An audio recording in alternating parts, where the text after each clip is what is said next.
என்னில் கனி கொடாது இருக்கிற கொடி எதுவோ அதை அறுத்து போடுகிறார். அவருடைய ஒரு ஒர்க் ஆரம்பிக்குது. ரெண்டாவது பாருங்க, இப்போ ஒரு ஆக்ஷன், தோட்டக்காரர் ஒரு காரியத்தை செய்கிறார்.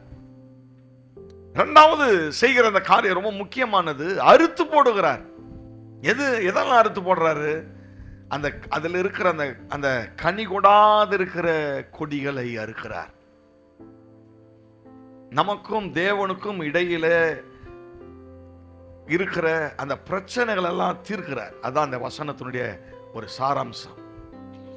நான் தேவனிடத்தில் இன்னும் நெருங்கி சேர்வதற்கு எனக்குள்ள சில பிரச்சனைகள் இருக்கலாம், சில தடைகள் இருக்கலாம், சில பாவங்கள் இருக்கலாம், இல்லையா?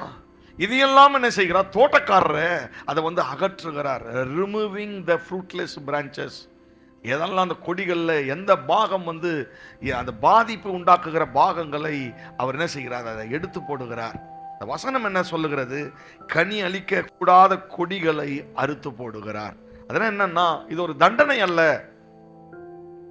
இது ஒரு பனிஷ்மெண்ட் கிடையாது. பனிஷ்மெண்ட் 15ஆம் அதிகாரத்தில் அந்த நியாய தீர்ப்பு குறித்து அதிலேயே சொல்றாரு. அது பின்பாடு வருகிறது, நாம் வாசித்ததுல பிற்பாடு வருகிறது. ஆனா இங்க சொல்லப்படுற அந்த ரிமூவிங் த ஃப்ரூட்லெஸ் பிரான்ச்சஸ் என்ன அர்த்தம்னா, அந்த கனி கொடாம இருக்கிற அந்த பாகங்களை அவைகளை அறுத்து அதை எடுக்கிறார். நான் சொல்றேன், இது ஒரு தண்டனை அல்ல. ஐயோ இது கொடிக்கு ரொம்ப பாதிப்பாக்குமா? இல்லைங்க, அப்படி செய்யறதுனால தான் அந்த கொடி நல்லா இருக்கும். இருக்கிறீங்களா? எத்தனை பேருக்கு புரியுது? இது ஒரு வகையில் நான் சொல்லுவேன், உலக வாழ்க்கையில் சில சோதனைகள் நம்ம சந்திக்கலாம். சில காரியங்களில் தேவன் நம்மை சில காரியங்களில் ஆபிரகாமை கர்த்தர் சோதித்தார் அப்படின்னு இருக்குது. அது டெஸ்ட். ஆனா டெவில் கொண்டு வராம பாருங்க, அது டெம்ப்டேஷன். அதுக்கு இதுக்கும் வித்தியாசம் இருக்குது. தேவன் உண்டாக்குற டெஸ்ட்ல நாம நிச்சயம் ஜெயிக்கலாம். ஆனா பிசாசு உண்டாக்குற சோதனை இருக்கு பாருங்க, அதில் தான் நம்ம சிக்கிக்க கூடாது.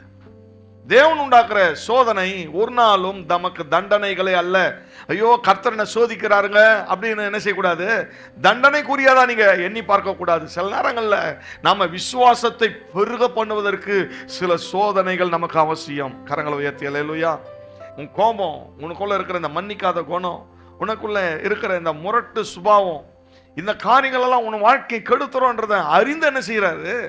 இதையெல்லாம் உனக்குள்ள இருக்கிற அந்த கனி கொடாது இருக்கிற அந்த கொடிகளை அறுத்து போடுகிறார். இதெல்லாம் எடுத்து போடுறார். அப்படின்னா என்ன அர்த்தம்? இது தண்டனை அல்ல, என்னை சீர்படுத்தி என்னை நிலைநிறுத்துவதற்கு கர்த்தர் எனக்குள்ள கிரியை செய்கிறார், என்னை மாத்துறார், என் லைஃபை சேஞ்ச் பண்றார்.